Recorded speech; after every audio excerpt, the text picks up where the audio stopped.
Hi அனைவருக்கும் வணக்கம். நான் உங்கள் ஆதிச்சுடர். நம்ம ஆதிரை கிராஃப்ட்ல இன்றைக்கு ரொம்ப அழகான ஒரு கம்பீரமான ஆஞ்சநேயர் சிலையோட தாங்க உங்களை சந்திக்க நான் வந்திருக்கேன்.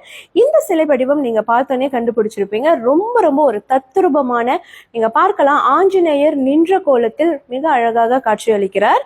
கீழ்ப்பகுதியில பாத்தீங்கன்னா ரொம்ப அழகா ஒரு தாமரை பீடம் கொடுத்திருக்காங்க.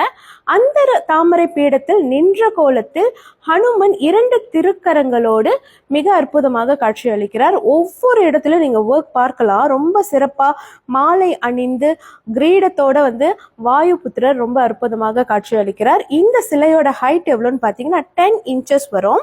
இந்த சிலையின் பின்பகுதியும் உங்களுக்கு நான் திருப்பி காட்டுறேன். எல்லா இடங்கள்லயும் நீங்க ஒர்க் பாருங்க. ரொம்ப கிளீன் அண்ட் நீட்டா ஒர்க் கொடுத்துருக்காங்க. ரொம்ப சிறப்பான ஒரு திருவுருவமாக இருக்கிறது. பொதுவா இந்த சைஸ்ல ஆஞ்சநேயரின் சிலை கிடைப்பதற்கு மிகவும் கடினம்னு சொல்லலாம். அதுவும் இந்த திருவுருவம் நீங்க பார்த்தாலே உங்களுக்கு தெரியும், அவ்வளவு அழகா வடிவமைத்திருக்கிறார்கள். இந்த சிலை நீங்க வழிபாட்டிற்கும் பயன்படுத்தலாம், அபிஷேகத்திற்கும் தாராளமாக பயன்படுத்தலாம், அல்லது ஒரு மங்கள சின்னமா நம்ம வீட்டுல வைக்கணும்னாலும் தாராளமா வைக்கலாங்க. அந்த அளவுக்கு சிறப்பான ஒர்க்ல இதை கொடுத்திருக்காங்க. ஸோ இந்த மாதிரியான ஆஞ்சநேயர் சிலைகள் உங்களுக்கு வேண்டும் என்றால் வழக்கம் போல நம்மளுடைய புலனத்திற்கு வந்துருங்க. புலனம் எண்கள் என்னோட பயோல கொடுத்துருக்காங்க. அதை பார்த்து நீங்க நமக்கு நேரடியா தொடர்பு கொள்ளலாம். மலேசியா, சிங்கப்பூர், புரூனைன்னு எல்லா கண்ட்ரிஸ்க்கும் என்னால் உங்களுக்கு உடனடியாக இதை அனுப்பி வைக்க முடியும். நன்றி, வணக்கம்.